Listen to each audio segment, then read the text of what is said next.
Maestros y maestras, muy buenas tardes. Bienvenidos todos y cada uno de ustedes a otra de nuestras entrevistas, a este miércoles de entrevista donde hemos intentado abordar temas que vamos advirtiendo que son de su preocupación, que en esta nueva manera en la cual ahora estamos haciendo contacto con los niños, con las familias, con nuestro grupo, incluso con otros maestros, hemos advertido que necesitamos herramientas, necesitamos nuevos recursos. Y en esta ocasión vamos a abordar el tema de violencia en la escuela, un retrato de una sociedad.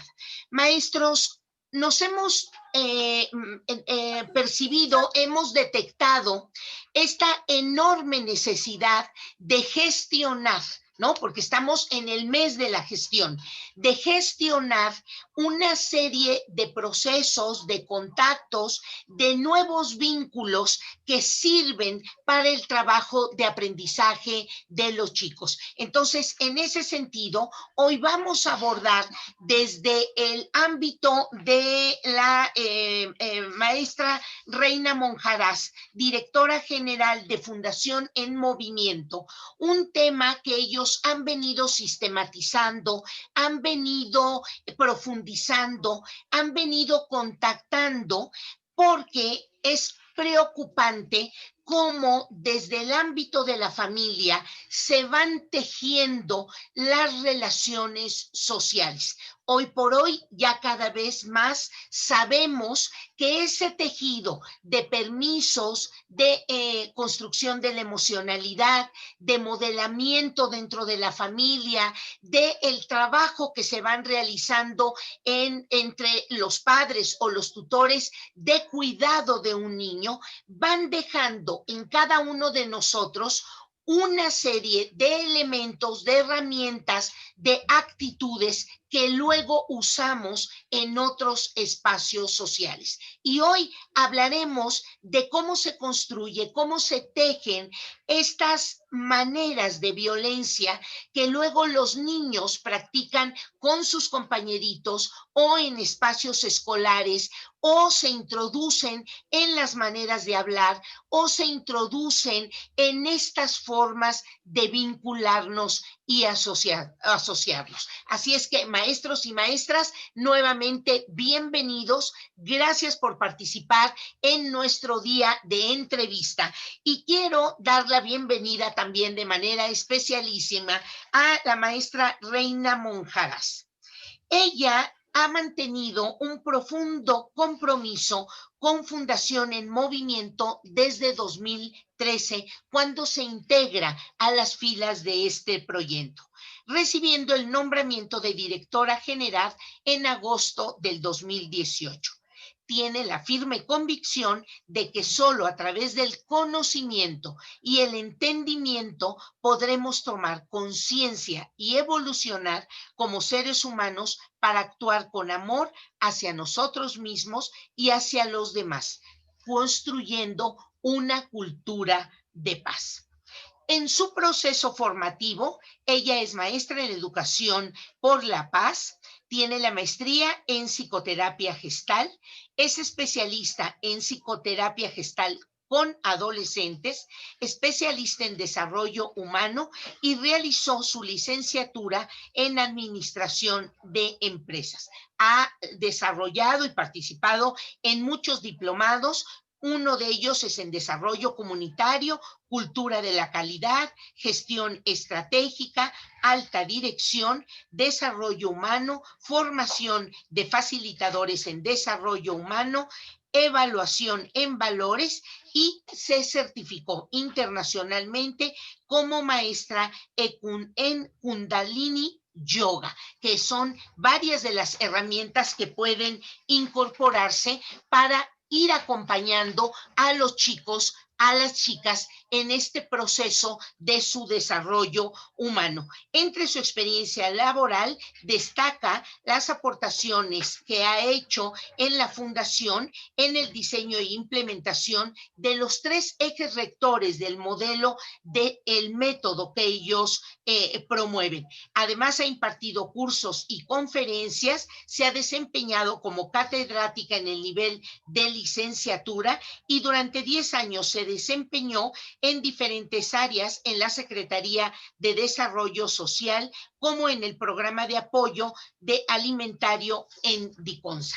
Ella es nuestra entrevistada el día de hoy. Y desde su experiencia, maestra Monjaras, que vamos a explotar muchísimo, queremos empezar esta entrevista para los maestros con la definición que usted nos comparta desde los proyectos, los programas que ustedes dirigen.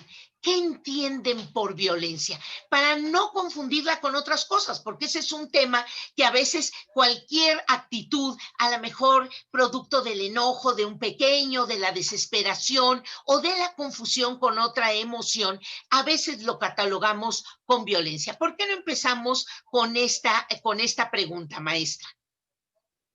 Ay, pues claro que sí, Patti, muchísimas gracias por la invitación y muy buenas tardes a todos quienes nos acompañan el día de hoy. Para mí me siento profundamente honrada de poder compartir durante pues esta hora y cachito que vamos a estar aquí hablando de estos temas que son tan controversiales y como bien lo acabas de mencionar, que muchas veces alguna actitud la podemos confundir fácilmente con violencia.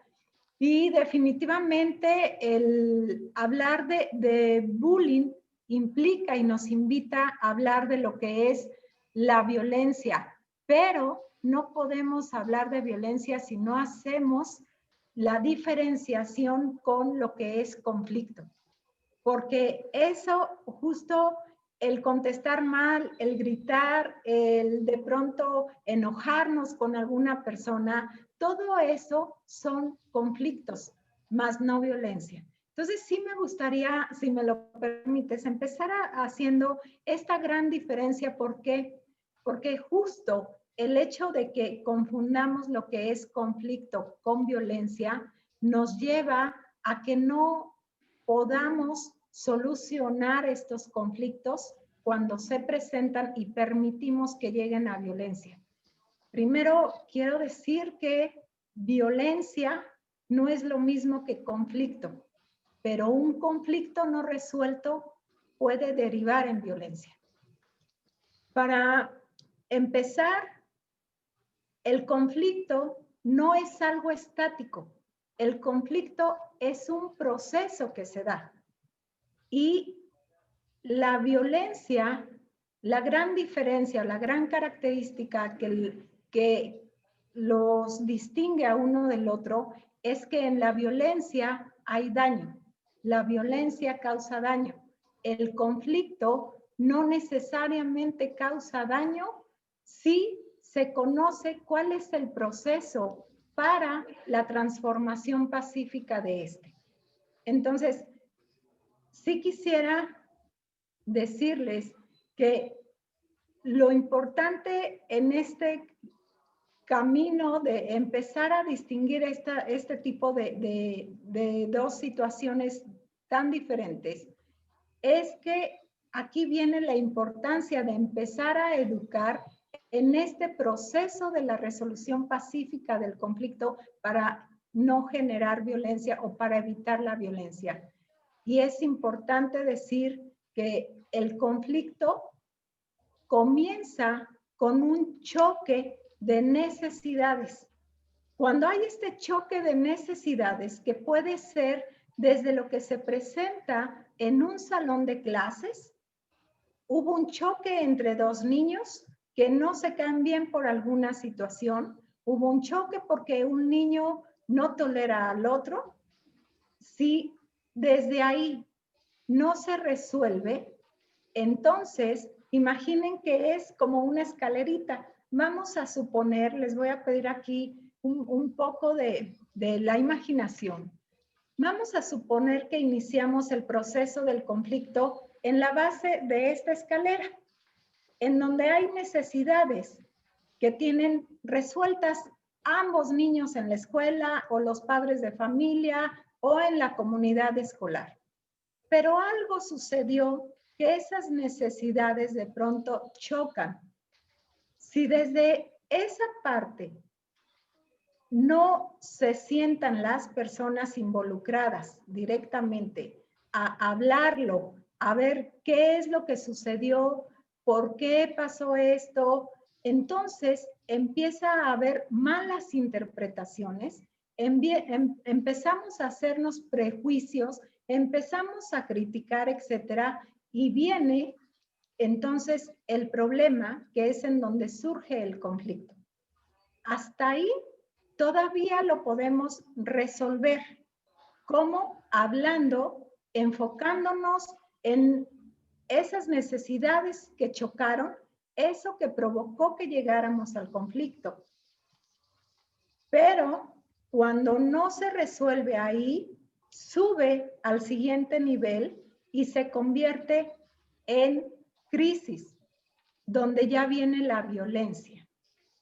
Sí, es bien importante entender esta parte. A mí me apasiona mucho este tema de la resolución de estos conflictos de una forma pacífica, porque si comprendiéramos este proceso, lo natural que puede ser, no habría estos problemas de violencia dentro de la comunidad escolar en donde están involucrados todos nuestros alumnos, ¿verdad? Niñas y adolescentes. Entonces, se habla, incluso hay muchos autores que hablan de esta resolución pacífica del conflicto, como Johan Galtung, por ejemplo. Él nos dice que el conflicto es algo natural y que es inherente al ser humano.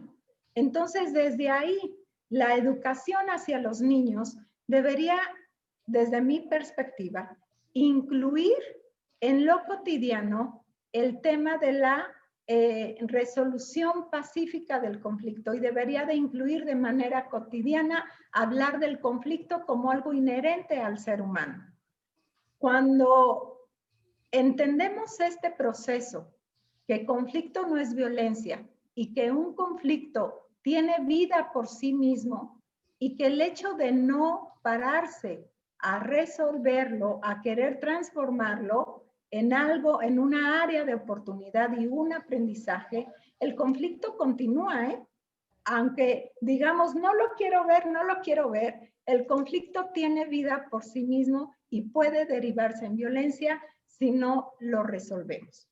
Entonces aquí viene esta parte en donde decimos que, bueno, los expertos como Johan Galtung, que es una persona que actualmente tiene cerca de 92 años, que vive, que es noruego, y él tiene 50 años dedicado a los estudios del conflicto y la paz.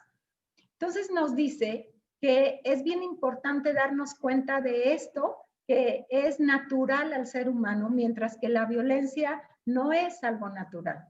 Por otra parte, nos dice que el conflicto es una parte que además se transforma, no se resuelve.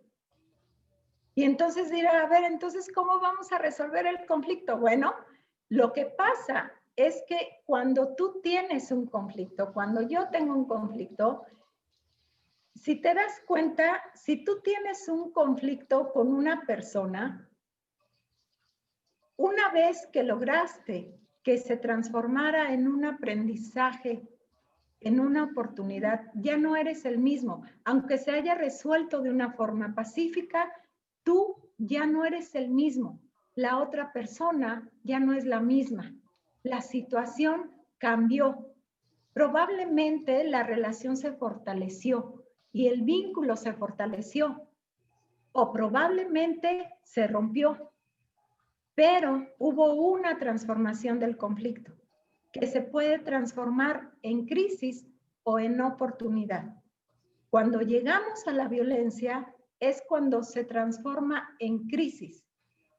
Y cuando está en crisis, ya no hay oportunidad de aprender de él. Ya llegamos a la violencia, ya los ánimos están arriba, ya no hay forma de que las personas, los niños, los padres de familia y docentes se sienten a dialogar, porque ya está la violencia presente. Y entonces lo importante es saber que este proceso puede derivar en crisis o en oportunidad. Y ahí, Patti, es donde surge la violencia. Qué maravilla. A ver, déjame plantearlo o déjame comentarlo o déjame parafrasearlo. Un niño que tiene una necesidad o un interés relacionado con querer dormir y la mamá no lo deja, ¿no? Porque a lo mejor tienen que ir a la compra o tienen que asistir a una visita. La necesidad, el interés, digamos, lo que el niño quiere es dormir. Y en el momento que no puede satisfacer esa necesidad, eso va generando un mensaje, va generando una manera de ver su necesidad, porque a lo mejor la mamá puede argumentar, o el papá o la abuela puede argumentar, ahorita no te puedes dormir, no seas egoísta, por ejemplo, ¿no? Entonces, esa necesidad experimentada del niño, que yo digo una necesidad básica como es la de querer descansar, o la necesidad de un niño, a lo mejor de ir al baño en una situación escolar y la maestra no le permite satisfacer esa necesidad. O la necesidad de dos niños que están en el patio y quieren llegar primero a la fila para comprar algún dulce o alguna cosa en la tienda escolar.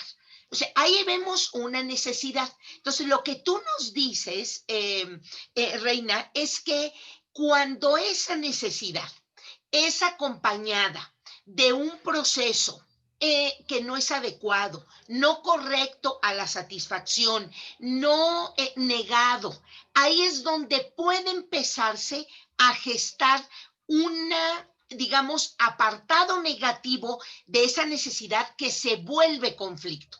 Y entonces de repente yo encuentro a dos niños, porque aquí va mi pregunta, dos niños que se socializan en la escuela, o dos personas que van en un camión escolar, o dos personas que vamos en un transporte público. Y de repente, por alguna razón, tenemos que convivir con un conflicto que no está resuelto, porque hubo una necesidad que no se resolvió bien, no se acompañó bien, tiene mensajes negativos. Y entonces yo voy conduciendo mi coche y a lo mejor cometo alguna cosa no adecuada, volanteo mal o no puse mi direccional, y de repente por ahí alguien me dice, vieja tenías que ser, ¿no? Y yo traigo un conflicto con mi aceptación de género o tengo algún conflicto en mi relación con el otro género y me puedo enojar y de repente puedo regresar a lo mejor con una mala palabra, a lo mejor con un volanteo mucho más agresivo, incluso podemos llegar hasta pegarnos, Reina. Pero entonces mi pregunta, si el trayecto, si esto que tú nos explicas lo logro parafrasear con algunos ejemplos de forma correcta, ¿cómo hacemos en la escuela, sobre todo los maestros, y que seguramente ya están haciendo algunas transferencias también para su vida personal, para sus familias? ¿Cómo hacemos para acompañar correctamente una necesidad y que esa necesidad no se vuelva un conflicto? Y si hay diferentes profundidades de el conflicto, porque bueno, a lo mejor yo tengo un problema de mi aceptación de género, ya bueno, pues a lo mejor diciendo una mala palabra o a lo mejor peleándome, digamos, de una forma donde no lleguemos a violencia, yo la resuelvo. O a lo mejor me la vivo criticando a los varones. Digo, no lo sé, muchas cosas. Pero habrá gente que a lo mejor ya tenga una relación con la pareja, con el esposo, con la esposa o una relación laboral donde ya va al nivel de violencia. ¿Cómo distinguir eso, Reina? Bueno, pues es bien importante saber que cuando tú, hay diferentes fases, digamos. Cuando tú estás en la parte de iniciando un conflicto en donde aparece este choque de necesidades, entonces te das cuenta porque simplemente estás en la fase de la prevención. Y si dentro de ti hay esta voluntad de ir y decirle a ese otro con el que tienes el conflicto, oye, fíjate que me está pasando esto con lo que tú hiciste, no sé, me causó molestia, me causó, o sea, la diferencia es que hay un diálogo, ambos se prestan para dialogar, en ambos hay una voluntad para poder sentarse a dialogar y tratar de resolver las cosas. Esa es la primera fase. Pasa que probablemente no lo resolviste ahí y entonces te fuiste hasta donde ya está el problema. Todavía en el problema, si tú te das cuenta de que tienes una actitud de querer resolverlo y de que tienes la voluntad de hacerlo, buscas al otro, pero si el otro no tiene la voluntad de hacerlo, no puedes hacer nada, porque se requiere de dos, o sea, de los involucrados, o de dos o tres, o de los que sean los involucrados en este conflicto. Si ya escaló a problema, entonces te vas a dar cuenta de que definitivamente existe la voluntad. Y aquí viene un tema bien importante que no podemos dejar de lado, que tiene que ver con el nivel de proceso de desarrollo personal que tengas. Si tú tienes un nivel de desarrollo personal más o menos consciente, has trabajado en tu evolución, en el despertar de tu conciencia, en el reconocimiento de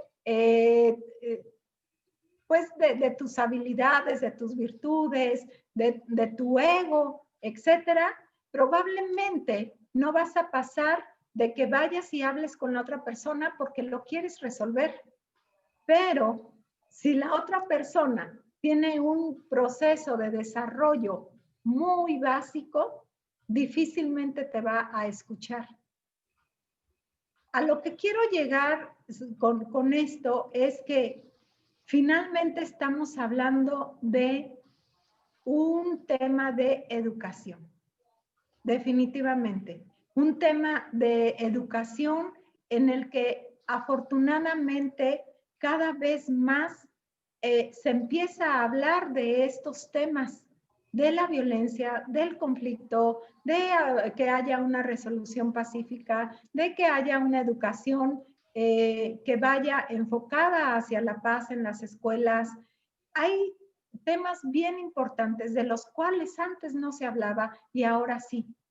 Entonces, Patti, contestando a tu pregunta es, si tú vives en tu casa, alguien vive en su casa con violencia y el esposo golpea a la esposa o viceversa, porque también se da, ahí estamos hablando de que ya estás en la fase más alta de esta gráfica que les mostré, que bueno, imaginativamente les pedí que tuvieran en la mente. Cuando ya estás en ese grado de violencia, en donde ya no hay ni siquiera una forma de pensar clara de cómo poder solucionarlo. Es más, ya no buscas ni siquiera solucionarlo, sino sobrevivir. Y esto es muy frecuente verlo, por ejemplo, en las escuelas. Cuando nos encontramos con casos de bullying dentro de las escuelas en donde el niño, la niña o el joven ya no quiere ir a la escuela porque está viviendo esta violencia en donde ya es crisis, donde ya a él le hizo crisis de muchas maneras que seguramente más adelante las platicaremos. Entonces, cuando tú te encuentres con que todavía existe la posibilidad de sentarte con el otro a hablar, estás en buen camino, estás en la fase. Pero si ya llegó el conflicto, a la crisis y a la violencia, ya estás en una fase de contención. Contención quiere decir que lo único que se puede hacer es tratar de que los que están alrededor del conflicto traten de contener la violencia exacerbada a la que ya se llegó y empezar con diferentes acciones a tratar de que vaya bajando esa violencia que ya se presenta. Claro, Reina, por eso vemos a veces a las escuelas hacer esta enorme cantidad de reglamentos o esta cantidad de disposiciones de que si se presenta tal tipo de violencia o se presenta tal tipo de conducta, van, digamos, ejerciendo o ciertas presiones o ciertas sanciones o cambios de grupo, porque a veces, pues sí, los maestros, los directores se encuentran con una enorme cantidad de situaciones que a veces, bueno, vienen de un proceso añejo de que no se resolvió y fue aprendido. Entonces podemos decir, Reina, que la violencia es aprendida. Sí, definitivamente. La violencia es aprendida. Nosotros como seres humanos, como especie, no nacemos siendo violentos, lo aprendemos. Lo aprendemos del entorno social en el que vivimos, lo aprendemos desde casa. O sea, desafortunadamente, pues a veces los padres de familia decimos, es que ¿por qué toda la responsabilidad yo? Lo que sucede es que si vemos, el niño o la niña nace normalmente pues con padre y madre en el seno familiar. En la primera infancia, que es de los 0 a los 7 años, es donde se aprende habilidades, se aprende a desarrollar diferentes virtudes y además yo les digo a los papás que es una etapa que es oro molido, en la que tú le puedes inculcar a tus hijos valores, en la que a través de lo que tú le enseñas vas moldeando también su personalidad. Es cierto que el temperamento es con el que ya venimos, así nacemos, con el temperamento no hay forma de cambiarlo. Viene ya de esa combinación que hubo de padre, madre, etcétera. Pero el carácter sí se forma y el temperamento y el carácter forman la personalidad. Entonces, si tú de alguna manera desperdicias ese periodo tan importante en la vida del ser humano y quieres inculcar valores, inculcar principios, después de esta etapa ya difícilmente se puede hacer. No estoy diciendo que no se pueda, pero ya es como difícil. Entonces, si los niños nacen en un ambiente violento, aprenden la violencia. Además, es necesario decir que hay una parte en la que aprendemos a través de lo que vamos viendo en las caricaturas, en los videojuegos, que es parte del entorno de eso que vivimos, del barrio en el que crecemos, de la comunidad, de la colonia, etcétera, de la ciudad, incluso del país. Lo traemos como cultura si es una sociedad violenta. Entonces, definitivamente es aprendida porque también aprendemos a ver esta parte que les comentaba de el conflicto como violencia y desde una perspectiva negativa. Cuando no queremos resolver estos conflictos que llegan a esta violencia aprendida, es porque desde pequeños también aprendemos que el enfrentar un conflicto lleva a una pérdida de tiempo, es demasiado desgastante. ¿Cuántas veces, Pati, no llega el niño a casa y le dice a la mamá o al papá, y me lo he encontrado, por eso lo digo, mamá, papá, no sé, y ese suéter o perdiste otra vez el cuaderno o lo que sea, es que fulanito, Juanito me lo quitó o me lo rompió o lo que sea. Pero ¿por qué te dejas? Si te dejas, a la otra yo te voy a dar, ¿no? Y si te dejas, pobre de ti. O si te pegan, pega. Hoy en día lo seguimos escuchando. Entonces la violencia definitivamente es aprendida. En ese sentido, Reina, por supuesto que en la escuela va a ser un lugar donde los niños se van a socializar, donde las familias se van a encontrar. Y luego nos vamos a encontrar en el trabajo, y luego nos vamos a encontrar en la calle, y luego nos vamos a encontrar en diversos lugares. ¿Qué herramientas, qué elementos, qué estrategias tenemos? Y vamos analizando desde el punto de vista de la escuela, desde la violencia que los niños se generan entre ellos, porque me parece que es una preocupación real de los directores, de los profesores. Hay diferentes tipos de violencia escolar, hay diferentes tipos de bullying, y cómo lo pueden reconocer los profesores.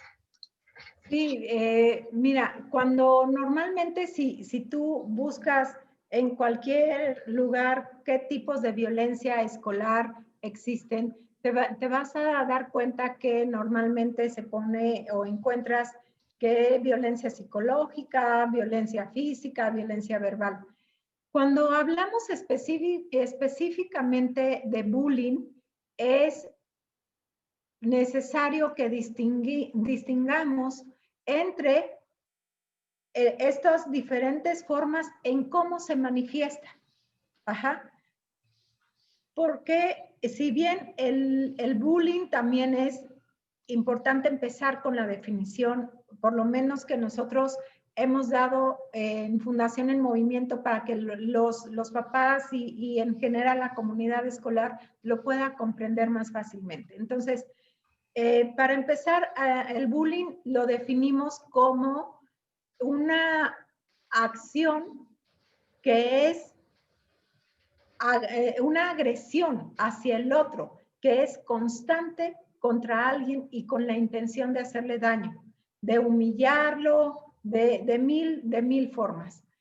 Entonces nosotros tenemos esta regla que le llamamos la regla de las 3C, que es constante contra alguien y con intención cuando hay una actitud violenta hacia el otro, con una intención de hacerle daño. Y ahí recalcamos nuevamente que la violencia busca hacer daño, ¿sí?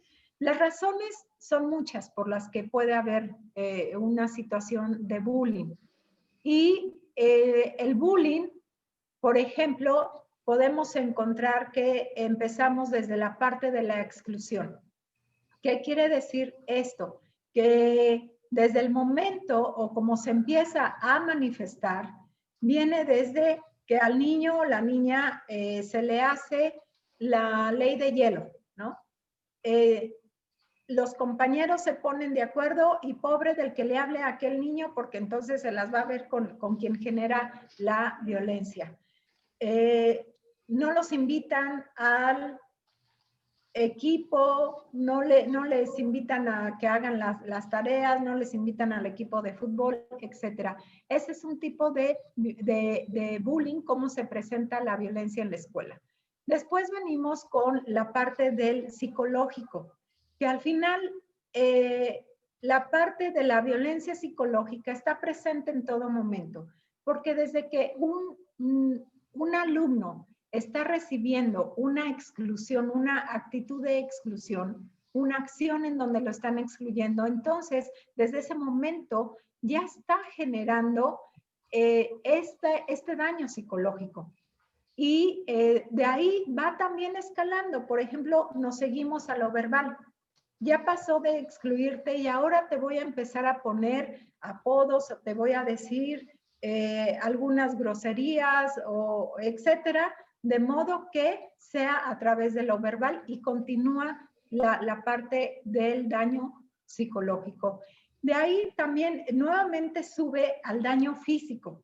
Ya no solamente se quedó en palabras y en cosas en las que te estoy molestando de manera verbal, sino que ahora viene ya un contacto físico para hacerte daño, como pueden ser los golpes, puede ser un zape, es típico en las escuelas que pasa, el alumno que está recibiendo la violencia y ¡zas! Recibe el zape y cosas así. Después de ahí nos vamos a un tipo de bullying que es el sexual, pero aquí hay una parte bien necesaria distinguir entre lo que es violencia sexual y el bullying sexual. Si bien los dos es necesario que se le ponga mucha atención porque los dos son graves, el bullying sexual va, digamos que se queda como en una parte muy velada en la que pasa la niña y le pegaron la nalgada.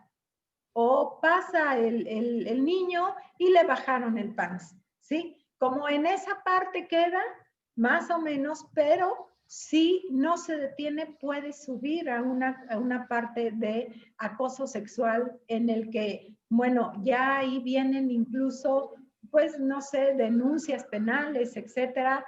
Yo no soy experta en violencia sexual como tal, pero sí es importante saber esto, en qué momento puede escalar a algo mucho más grave, parte sexual, ¿sí? Después viene el tipo de bullying, que es el ciberbullying.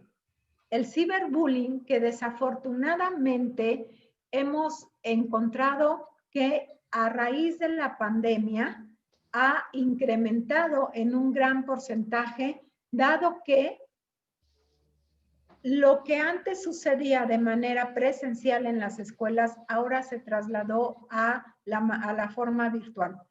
¿Qué es el ciberbullying? Son todas aquellas humillaciones, insultos, todo aquello que se hace a través de un dispositivo electrónico con la intención de dañar al otro. Y el ciberbullying, por supuesto, que no apareció a raíz de la pandemia, no. El ciberbullying ya existía desde que existen los teléfonos inteligentes y que podemos tener internet en casi en cualquier lugar y a cualquier hora.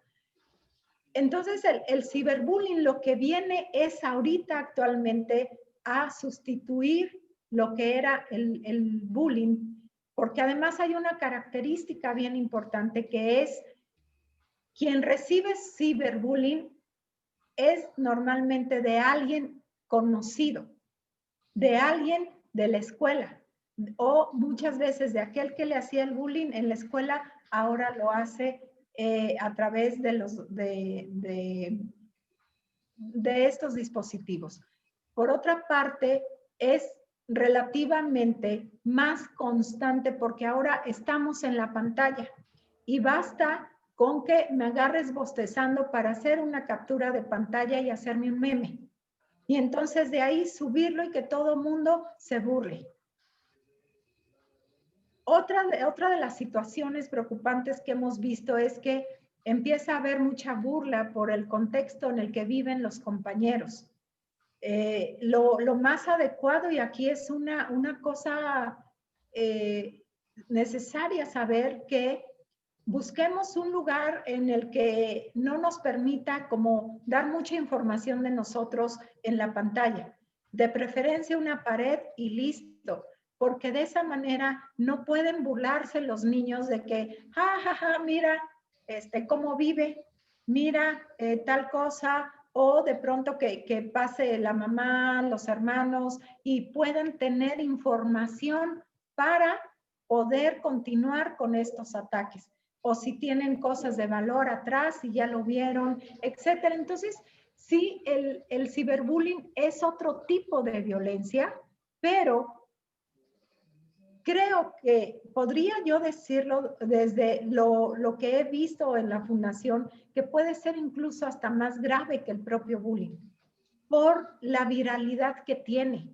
Porque si bien de manera personal el bullying se da constante para que se considere bullying, en el ciberbullying es esta agresión que se da por los medios electrónicos entre pares, que es diferente al acoso cibernético. Eso es más con adultos, más con extorsión, más con otra cosa.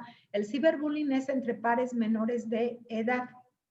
Y una cosa es que además en el ciberbullying, con una vez que haya un meme o que se subió a una red social, algo con lo que te están humillando, chantajeando, haciendo daño, basta con que lo comparta una persona para que de manera inmediata lo tengan muchas personas y es muy difícil volver a recuperar pues eso que se subió sin que haya consecuencias ya, ¿no? Entonces esos son como los diferentes tipos de bullying al que se pueden encontrar dentro de las escuelas.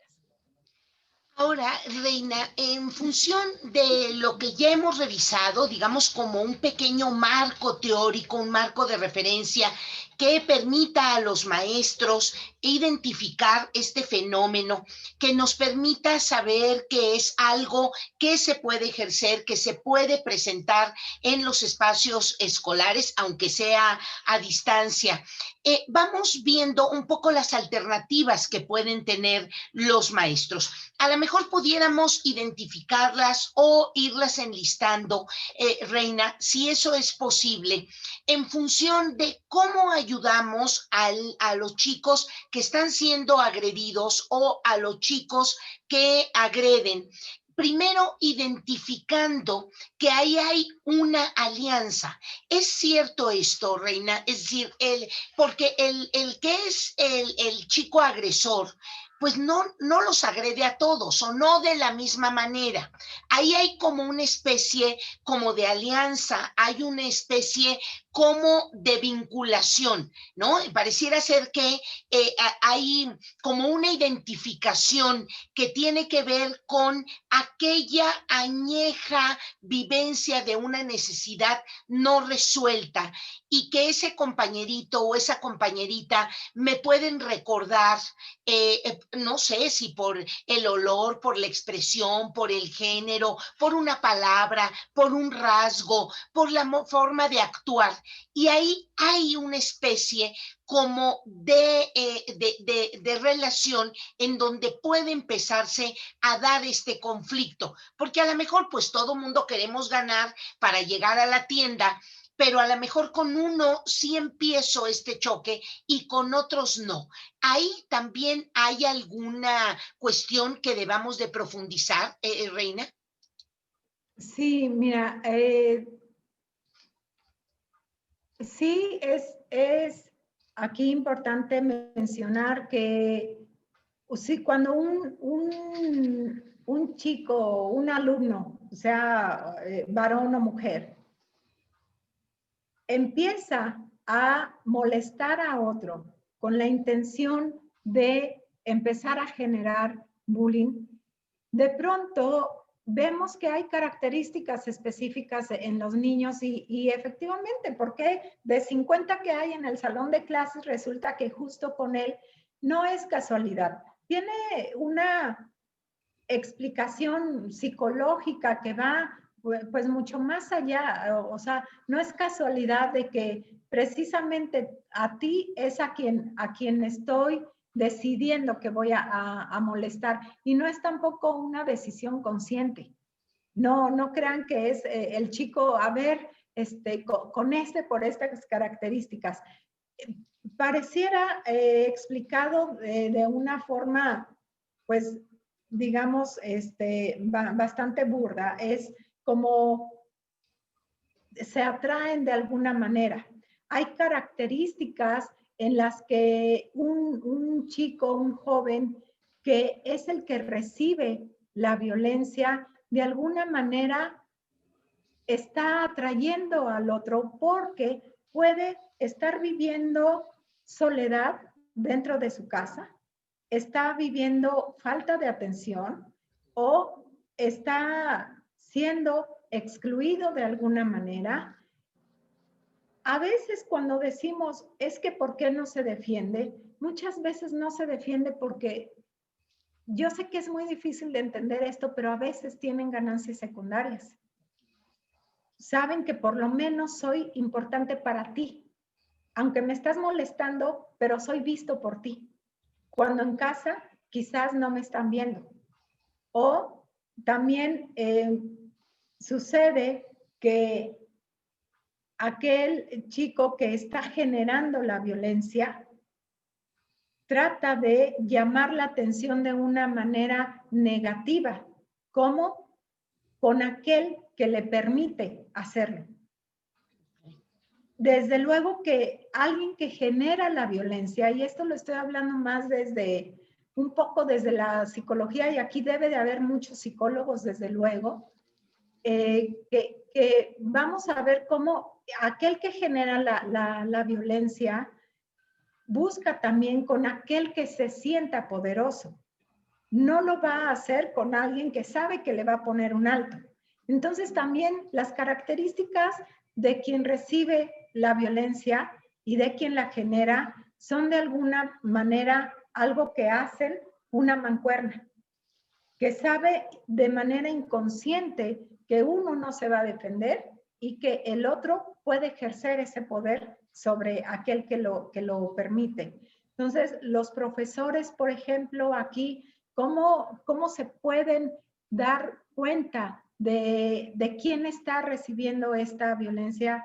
Pueden ver, si logran escucharlo, desde el momento en que empiezan a ponerles apodos a un alumno, apodos que les molestan y que ya saben que el chico, la chica se enoja y le siguen poniendo ese apodo. Entonces, esa es una.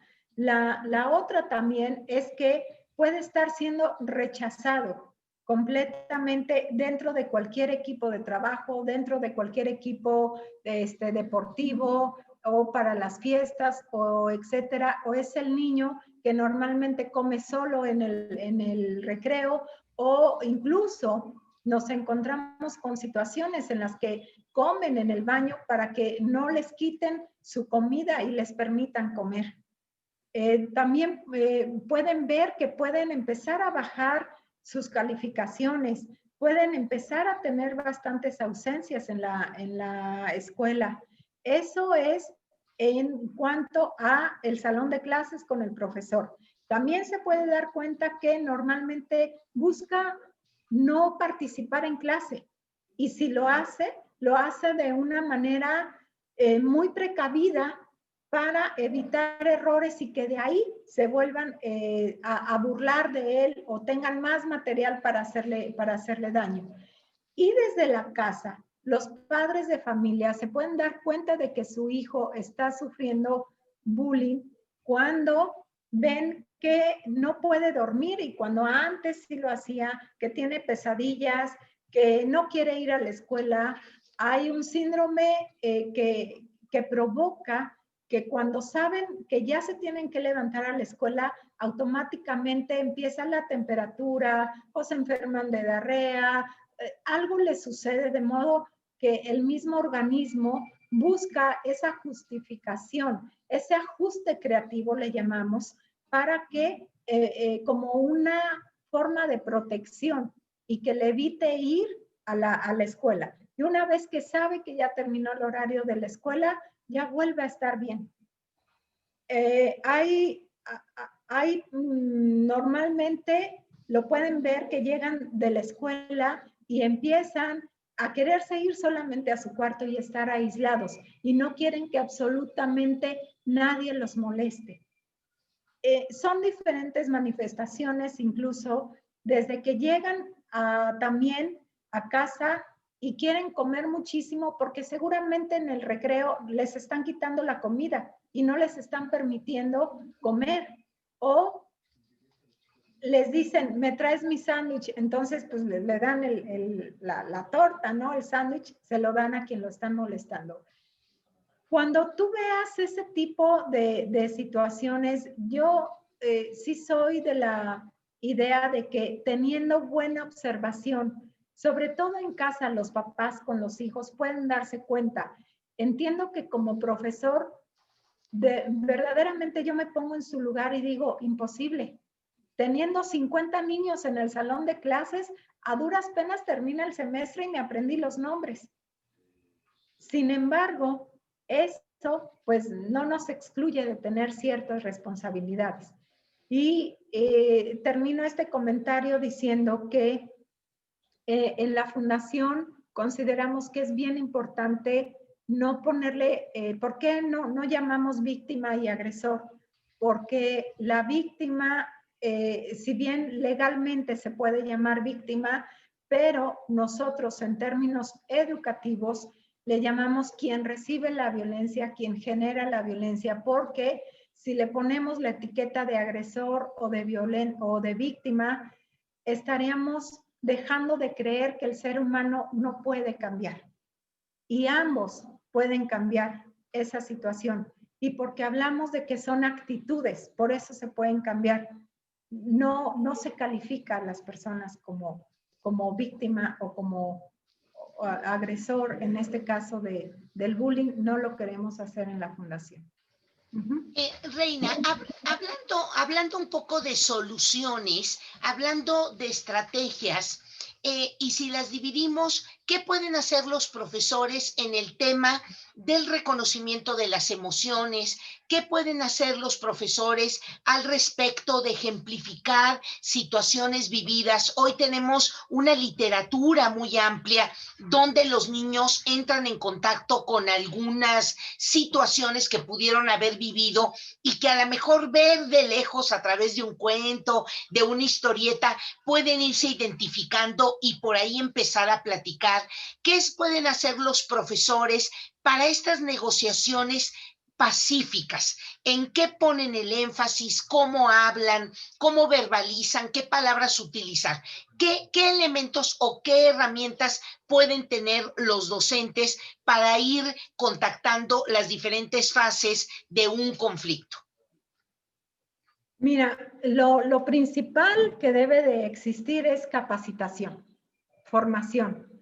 Si cualquier persona en cualquier ámbito laboral, pero hablando específicamente de profesores, de maestros, de los docentes, si ellos no reciben una capacitación y una formación adecuada al respecto, entonces no van a tener los elementos para hacer frente a cualquier situación que se pueda presentar de bullying. Y a mayor desconocimiento, mayor inseguridad.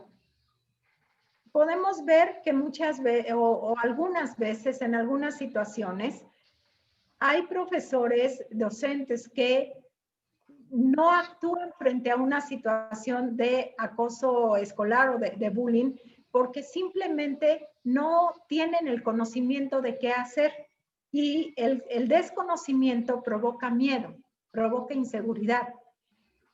Y esto puede llevar a cerrar los ojos y hacer como que no sucede nada. Desafortunadamente, hay consecuencias legales cuando se actúa por omisión. Una de las cosas principales entonces es que la escuela o las autoridades educativas proporcionen capacitación y formación adecuada de lo que son, cómo actuar frente a situaciones de bullying, que conozcan todos los protocolos que la Secretaría de Educación Pública tiene como documentos públicos en la red, que hay protocolos de prevención, de atención, de reacción, de seguimiento y de sanción ante una situación de bullying. Todo esto y que adquieran herramientas, sí técnicas, sí de formación, pero también desde la parte de un poquito esta pedagogía y esta psicología desde poder como profesor, como docente, brindarles seguridad a los niños. Brindarles seguridad porque creo que una de las cosas que puede suceder cuando se vive la violencia dentro de un salón de clases o dentro de la escuela es que los alumnos pueden empezar a ir a la escuela con miedo, con inseguridad, porque no confían en las autoridades, en que los van a proteger, en que les están brindando un espacio seguro. El poder crear un vínculo de confianza con los alumnos, de que puedan acercarse con ellos y que van a ser escuchados sin ponerles etiqueta, sin decirles, pues tú tienes la culpa, pues defiéndete, ay, no seas, Exagerado. no seas exagerado, ay, así se llevan, o cosas por el estilo. Esto necesariamente va a ayudar a que los niños puedan tener ese vínculo de confianza. Sé que de pronto pareciera que podría ser fácil. Yo no estoy diciendo que lo sea, pero al final ya está el problema, al final ya somos el docente, ya estamos en el salón de clases.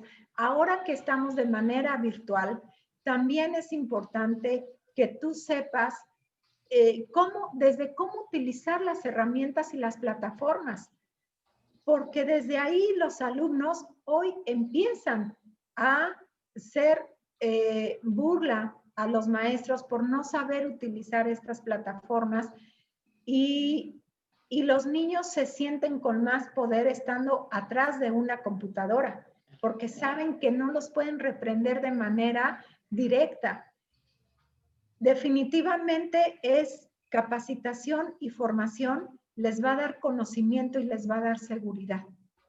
Y el conocer los protocolos de actuación que tenga tanto la propia escuela como la propia Secretaría de Educación Pública para saber cómo actuar frente a cualquier situación que se pueda presentar, porque cada situación puede ser individual y única. Además, el bullying es eso. El bullying no es algo que una situación se parezca a la otra, porque somos seres individuales y porque cada uno tiene una característica diferente. Por eso no hay de pronto como estas recetas que quisiéramos, el ABC de cómo actuar. Sí puede, los protocolos son una base, desde luego, pero cada situación es particular y lo principal que puede hacer un docente es que ante una situación de bullying, inmediatamente la notifique a su jefe inmediato superior, a las autoridades de la escuela. Esa es una. Cuando estás en el salón de clases, que separes inmediatamente al alumno que está viviendo la violencia, lo separes del resto para que no lo siga recibiendo mientras tanto, para que él se sienta a salvo en cuanto tú te diste cuenta de eso. Inmediatamente dar aviso a las autoridades educativas, quienes son tus jefes inmediatos. Desde luego, para esto hay protocolos, yo lo estoy dando como de manera muy general. Hay que levantar un acta de lo que sucedió. Es importante dar aviso a padres y madres de familia. Por supuesto, la autoridad competente debe de hacer un seguimiento hasta que se resuelva el caso. Cuando un profesor, y esto es de manera legal, hace caso omiso o hace como que mejor no veo y a ver si se soluciona solo, puede derivar esto en violencia y en una violencia que no sabemos en qué pueda acabar de mucho daño.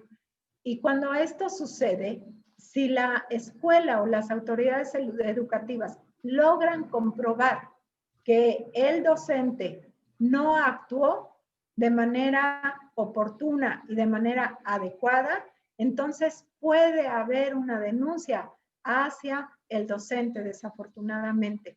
O si el docente dio aviso a la autoridad y la escuela no hizo nada, se puede ver también involucrada en una sanción y ya hay precedentes de ello. Claro. Reina, mira, hay un profesor que nos está pidiendo el protocolo que tenemos para la Ciudad de México.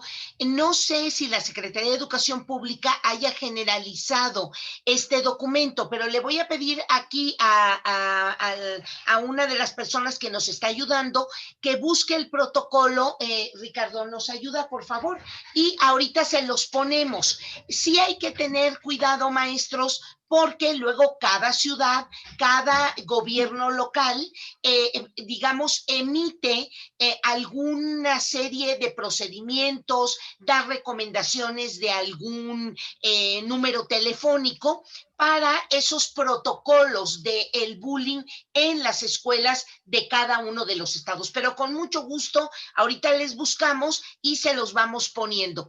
Y por el otro lado, Reina, nos están pidiendo datos de la fundación. Sí, al final la maestra Reina les va a compartir con muchísimo gusto el correo, la página, el lugar donde ustedes pueden dirigirse, sobre todo para esta capacitación que ella ha venido mencionando. Por supuesto que sí, maestros. Pero continuando, Reina, para que los maestros se lleven elementos muy prácticos, por supuesto, en la red, en internet, ya hoy se ha socializado una enorme cantidad de materiales.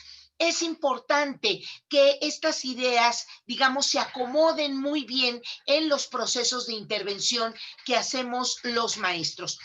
Me llama mucho la atención, Reina, esto que tú nos compartes de crear un espacio, un clima de confianza con nuestros alumnos, con el chico agredido o que recibe la agresión, como ustedes le llaman, o el que genera la agresión. Incluso también los chicos generadores de agresión son chicos que no se acercan mucho a nosotros, es decir, que también tienen estas resistencias. Digamos, ¿hay alguna manera, hay alguna recomendación práctica para generar estos espacios de confianza?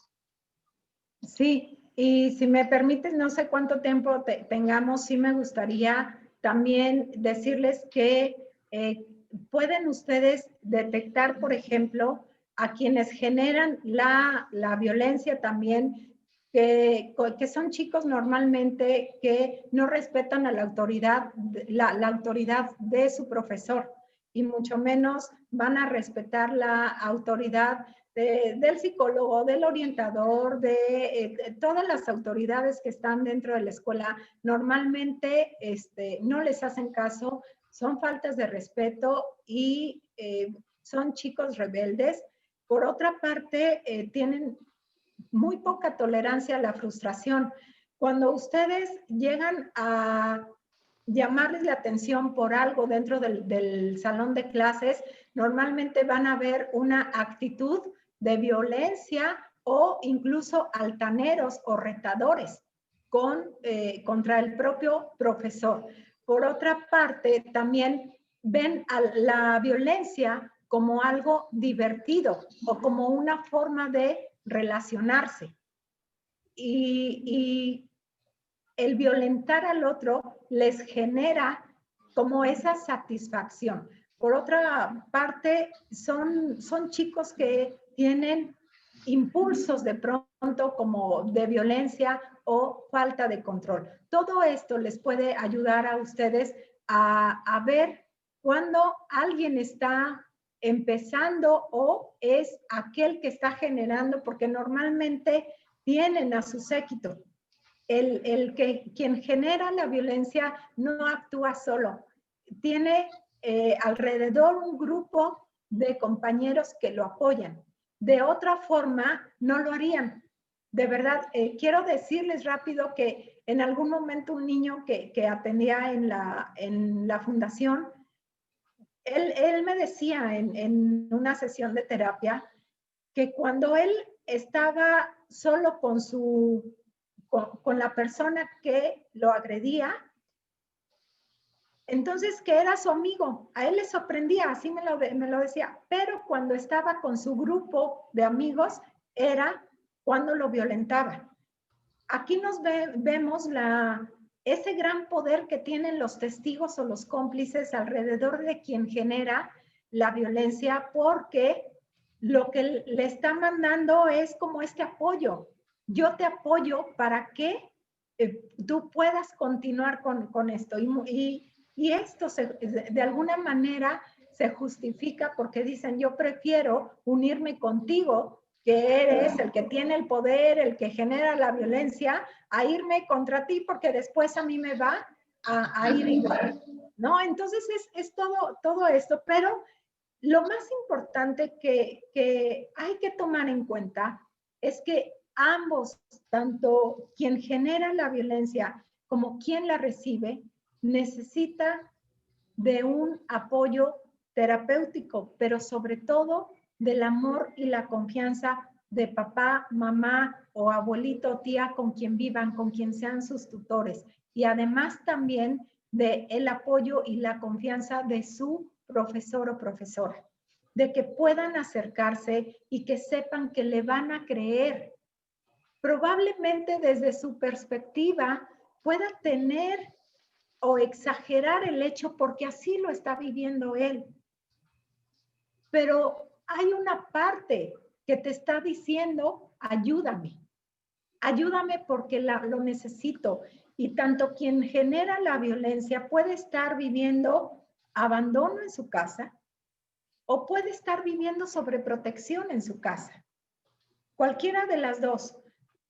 Es un mito esto de que quien genera la violencia es porque recibe violencia a golpes en su casa. Finalmente, la sobreprotección es un tipo de violencia o el abandono, el ignorar a un hijo es un tipo de violencia.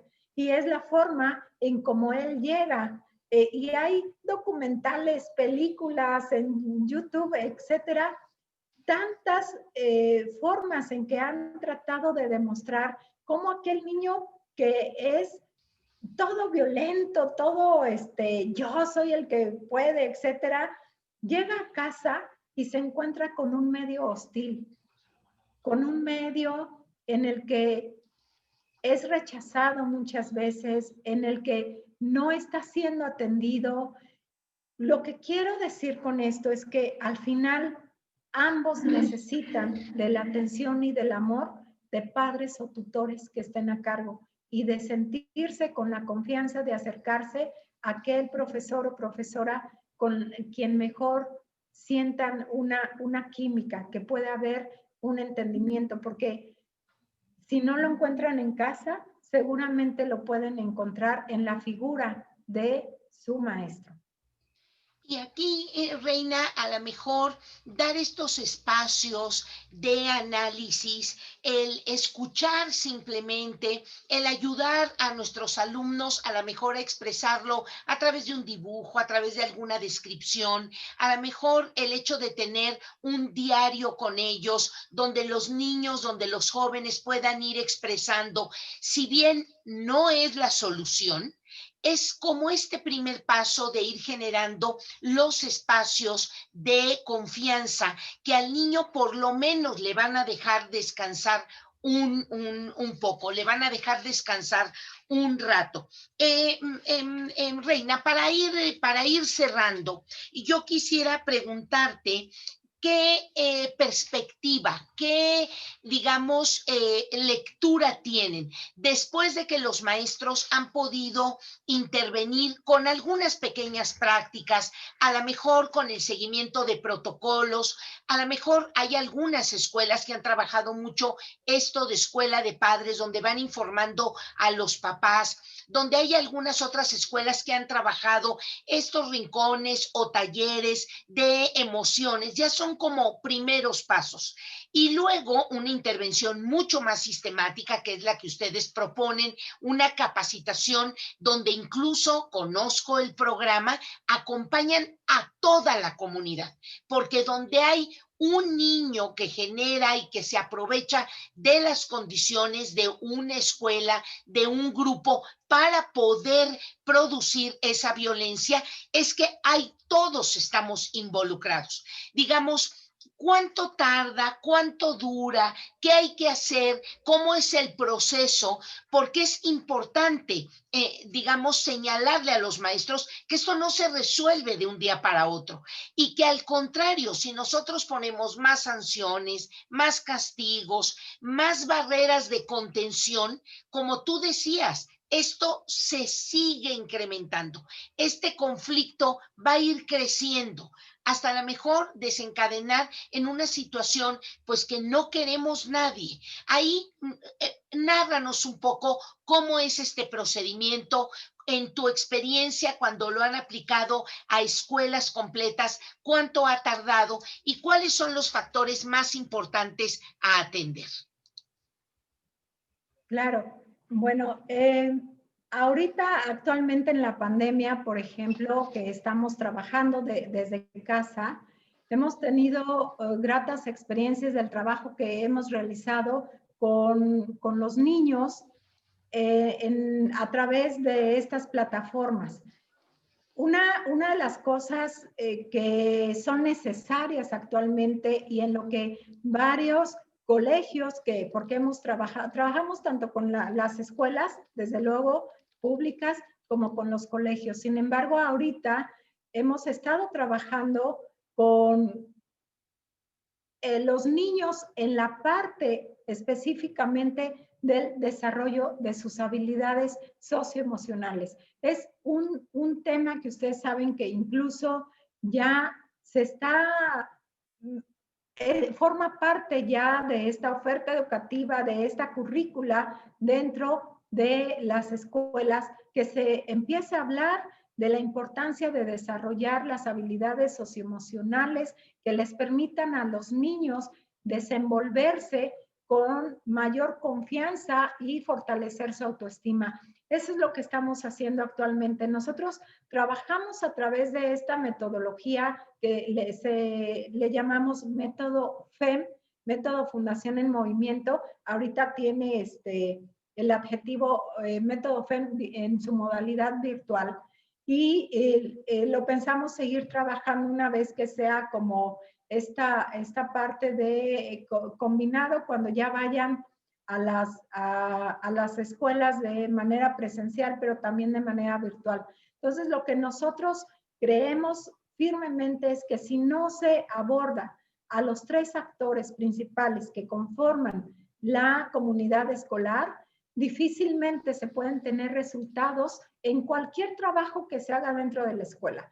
Una cosa que reiteramos a los padres de familia es que si ellos no apoyan a sus profesores dentro de la escuela y si no apoyan a las autoridades, difícilmente puede dar resultado el programa que quieran, lo traigan de Suiza o lo traigan de China, desde cualquier lugar no va a dar resultados si no hay un verdadero compromiso de los tres actores, que es padres de familia, docentes y alumnos. Nosotros lo que hacemos es comenzar con la parte de la formación y la capacitación hacia los docentes, en donde les damos estas herramientas que van dirigidas no solamente a su actuar como profesor, sino que principalmente nos centramos en él como persona. Porque si alguien está mal, difícilmente puede desempeñarse en su actuar laboral. Por eso es que comenzamos con la parte desde, sí hay un taller que dura 5 horas en donde les damos las herramientas de estos protocolos, les damos toda la parte legal, toda la parte de la atención del ciberbullying, que lo comprendan y cómo manejarlo, la parte de el bullying como tal. Pero también hay aparte otro taller que les damos que está enfocado a la parte de llevar a cabo un bienestar laboral. Vemos al docente en su actuar como colega, como parte de un equipo que trabaja dentro de una institución. Porque si él está mal con el compañero de al lado, también se refleja hacia los alumnos. Y si ven que hay controversias entre los propios profesores, el alumno lo alcanza a ver también, es como en casa. Si hay controversia y problema entre papá y mamá, por supuesto que el hijo lo alcanza a ver. Y volteamos a ver al profesor como ser humano. Por eso también les damos un taller que es sobre el estrés laboral. Y con esto los acompañamos durante 3 meses con una práctica de atención plena o mindfulness, que le llamamos. Yo, bueno, pues soy practicante y apasionada de la meditación y sé el efecto tan positivo que tiene en la reducción de ansiedad, de estrés, el prestarte 15 minutos para voltear a verte de manera interna y además vas creciendo en tu proceso de desarrollo personal. Entonces, eso es a grandes rasgos lo que trabajamos con los profesores. Después nos vamos con la parte de los padres de familia, a quienes les dedicamos un taller de resolución pacífica de conflictos y nada más. ¿Por qué? Porque difícilmente, a pesar de que estamos en casa, se prestan. Normalmente no se conectan, normalmente no tienen tiempo y mil cosas. Entonces, sí creemos que es fundamental que aprendan a ver esta parte de educar en la paz y para el conflicto. Eso es lo que trabajamos con los papás. Y con los alumnos trabajamos, depende del grado escolar. Por ejemplo, trabajamos con preescolar, con nuestro personaje que ya tenemos de HIPOIP, que trabaja la parte de valores con los niños, del compartir. Lo trabajamos a través de lo virtual y los niños fascinados ver ahí la botarga. Les decimos que está en su casa, ¿no? Y la botarga ahí baila y todo. Con primaria, justo acabamos de terminar con una escuela de Ciudad de Guzmán, de Guadalajara, que trabajamos de manera virtual con ellos, con primaria, todos sus grupos de primero a sexto. Trabajamos el tema educar para la paz, para evitar el bullying, o para prevenir el bullying. Y trabajamos, los grupos fueron más o menos de 40 niños. Trabajamos de modo que hacemos salas de 10 niños por grupo y trabajamos día a día con un grupo y tuvimos experiencias bien padres. Las maestras quedaron fascinadas con el proceso. ¿Por qué? Porque al tener 10 niños en la pantalla, se les da atención personalizada y trabajamos todo este tema con ellos. Y con los chicos de secundaria a nivel bachillerato, trabajamos más el tema de la prevención del ciberbullying y tenemos un taller maravilloso y conferencias que los hacen reflexionar sobre este tema porque ellos están más metidos en las redes sociales. Entonces es como un poco a grandes rasgos lo que hacemos, entre otras cosas que tenemos. También ahorita estamos en el Museo de Memoria y Tolerancia durante cada sábado impartiendo una conferencia sobre cultura de paz. Y próximamente en febrero pues tendremos el diplomado en prevención y atención del bullying nuevamente, que es también en línea. Y bueno, pues a grandes rasgos eso es lo que hacemos, Pati.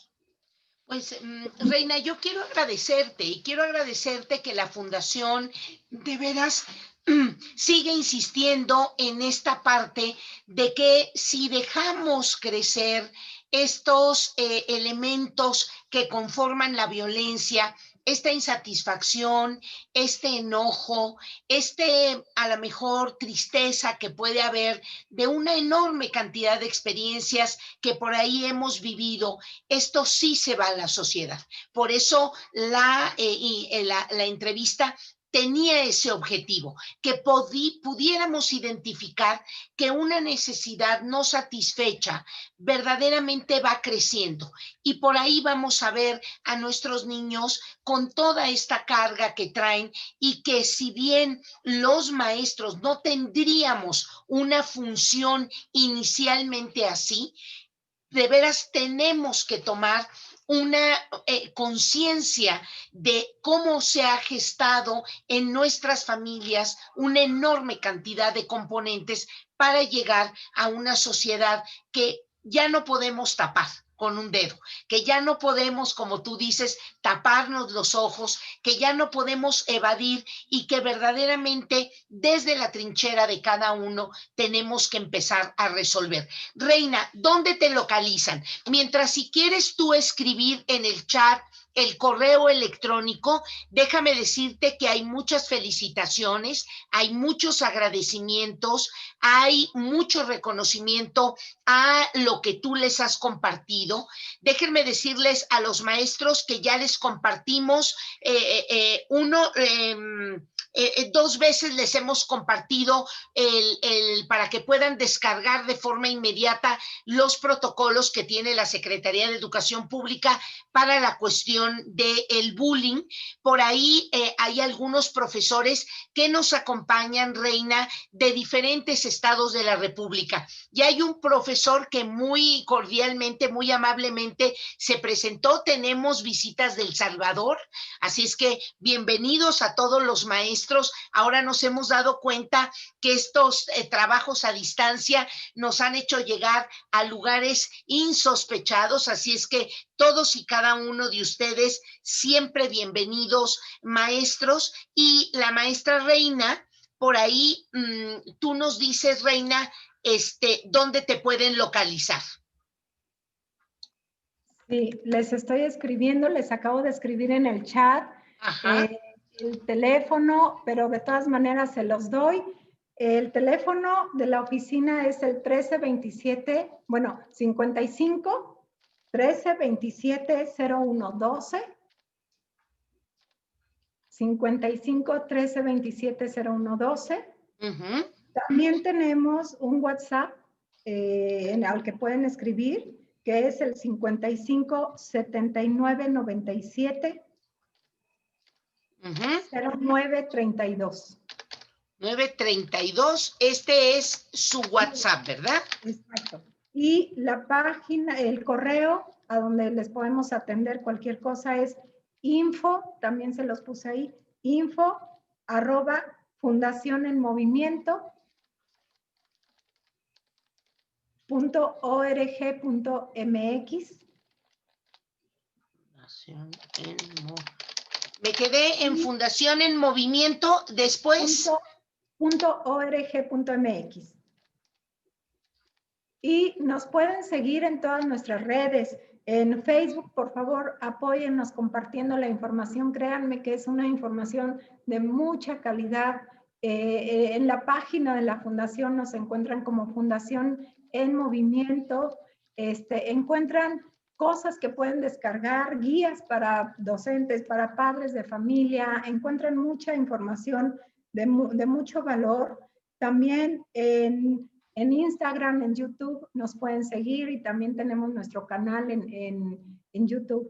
Entonces, con mucho gusto, si me permites, nada más quisiera comentar, Pati, que recordemos que un niño, una niña que desde la temprana edad, desde que son niños, son docentes no atendidos, pueden ser ciudadanos adultos que pueden llegar a delinquir. Y finalmente es un retrato de la violencia que se está viviendo en la sociedad. Entonces, de mi parte, pues agradezco mucho la invitación. Muchas gracias por este espacio y estoy a sus órdenes. Al contrario, Reina, muchas gracias a ti. Por favor, salúdame a todo tu equipo en la Fundación. Sé del trabajo incansable que también realizan. Y si me permites, a mí me gusta que conozcas a los maestros, a las maestras que estuvieron aquí en la reunión.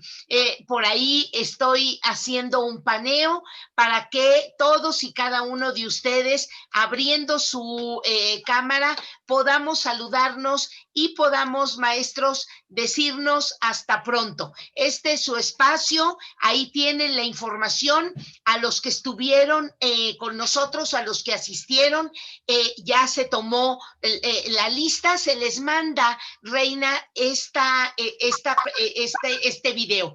Maestros, por favor, compártanlo en una junta técnica, compártanlo con sus compañeros, discutan estos temas. Para nosotros, esta es una manera también de capacitación. Maestros, Reina, muchísimas gracias y hasta la próxima. Nos vemos en la siguiente entrevista. Gracias. Muchas gracias. Gracias a todos.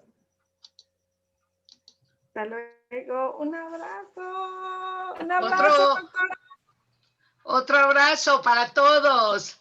Qué gusto verles. Buenas noches, maestra Pati. Buenas noches. Gracias. Gracias. Gracias. Buenas noches. Buenas noches. Hasta pronto. Hasta luego. Dios les bendiga, muchísimas gracias. Un A abrazo para ustedes, todos. un abrazo fuerte. Hasta luego.